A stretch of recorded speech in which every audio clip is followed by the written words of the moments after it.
Hi friends, welcome back to my channel. ఈరోజు మనము మా కిచెన్ గార్డెనింగ్లో ఉండేటువంటి పాలకూరతో బజ్జీలు ఎలా చేసుకోవాలో చూసేద్దామండి. ఓకేనా? మా గార్డెన్లో పాలకూర ఇలా పాట్స్లోనే గ్రో చేస్తున్నాను. మన ఇంట్లో మనము మన చిన్న చిన్న కంటైనర్స్లో పాలకూరను పెంచుకొని బజ్జీలు, పప్పులు అన్నిట్లో వాడుకోవచ్చు. ఈజీగా గ్రో అవుతాయండి. వీటితో మనం సింపుల్గా ఒక బజ్జీ ఐటెం చేసేసుకుందాం. ఓకేనా? ఇప్పుడైతే మన పాలకూరను కటింగ్ చేసేసుకుందాం. నేను ఇలా పెద్ద పెద్దవి తీసుకుంటున్నాను. నీట్గా వాష్ చేసేసుకోవాలి మళ్ళీ, ఎందుకంటే మట్టి అలా ఉంటుంది కదా.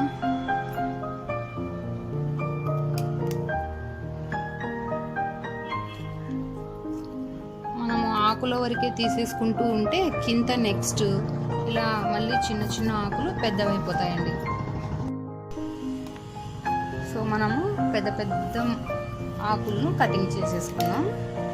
వీటితో పాలకూర చేసేసుకోవచ్చు. నెక్స్ట్ మనం చిన్నవి ఉన్నాయి కదండి, ఇక్కడ ఈ చిన్నవి కూడా 1 వీక్ లోపు పెద్దగా అయిపోతాయి.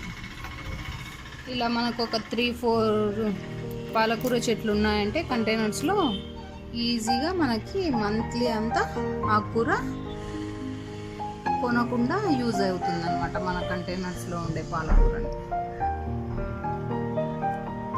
మెంతులు కూడా నేను మనం టెంకాయ కొడతాం కదండి, ఆ సెల్లో ఇలా వేసాను. ఎంత బాగా గ్రో అవుతుందో చూడండి.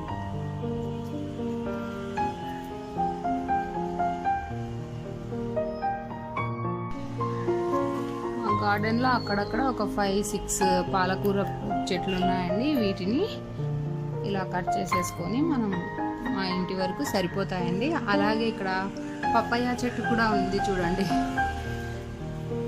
ఇక్కడ చిన్న నెస్ట్, ఇందులో చిన్న చిన్న బర్డ్స్ వస్తూ ఉంటాయి ఈవినింగ్ టైంలో. వాటికి ఫీడింగ్ అందుకు ఇలా పొర్రలు అందుకు పెడుతూ ఉంటే వస్తూ ఉంటాయండి.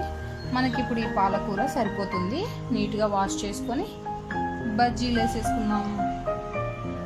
అలాగే మర్చిపోయానండి, పచ్చిమిర్చి కూడా మా గార్డెన్లో ఉన్నాయి, చూపిస్తా. కంటైనర్స్లో పెరగవు అనుకుంటారు కదా, ఇప్పుడు అందరూ పెరటి తోటలు యూజ్ చేస్తున్నారు. నేను కూడా అవి చూసే స్టార్ట్ చేశా. ఇదిగోండి పచ్చిమిర్చి ఎంత బాగా క్రాప్ వచ్చిందో చూడండి. ఒక చెట్టుకి 20-25 పచ్చిమిర్చి ఉన్నాయి. ఇదిగో చాలా బాగా ఉన్నాయి అసలు. ఇవి కూడా చాలా మిరపకాయలు వెరైటీ. చెట్టు నిండా పచ్చిమిర్చి అన్నమాట. సో మనం ప్రస్తుతానికైతే మన కిచెన్ గార్డెనింగ్లో నుంచి కిచెన్లోకి వెళ్ళిపోదాం. బజ్జీ చేసుకోవాలి కదా.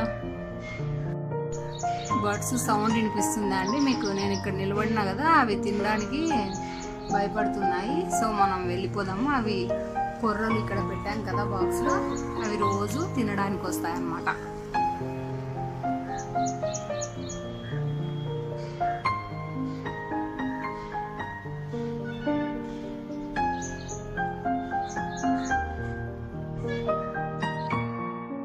ఇప్పుడు మన కిచెన్లోకి వచ్చేసాం కదా.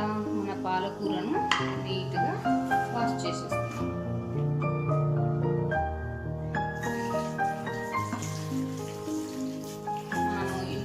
పెంచుకున్న పాలకూర కాబట్టి ఏం ప్రాబ్లం ఉండదు. బయట అయితే ఎక్కడెక్కడ పెంచుతూ ఉంటారు.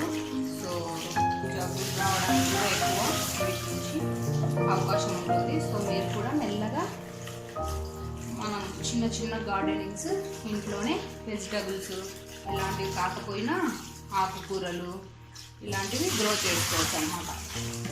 ఓకేనా? మీరు కూడా ట్రై చేయండి. ఇలా నీట్గా వాష్ చేసేసుకోవాలి.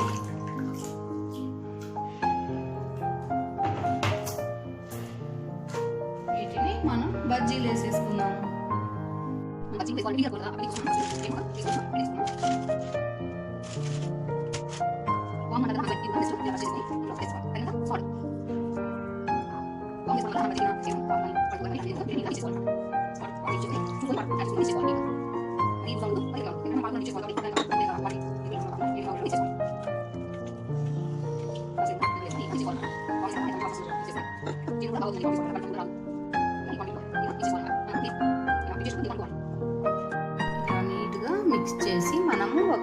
హాఫ్ అన్ అవర్ పక్కన పెట్టేద్దామండి. ఎందుకంటే బాగా అందులో పిండి పొంగుతుంది కదా బాగా, అప్పుడు మనకు బజ్జీలు కూడా సాఫ్ట్గా క్రిస్పీగా వస్తాయి. సో ఓకేనా, మనం హాఫ్ అన్ అవర్ వెయిట్ చేద్దాం.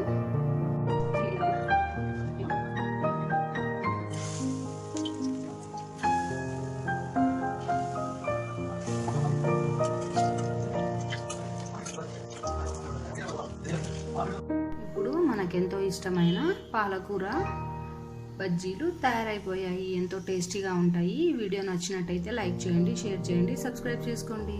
Thanks for watching.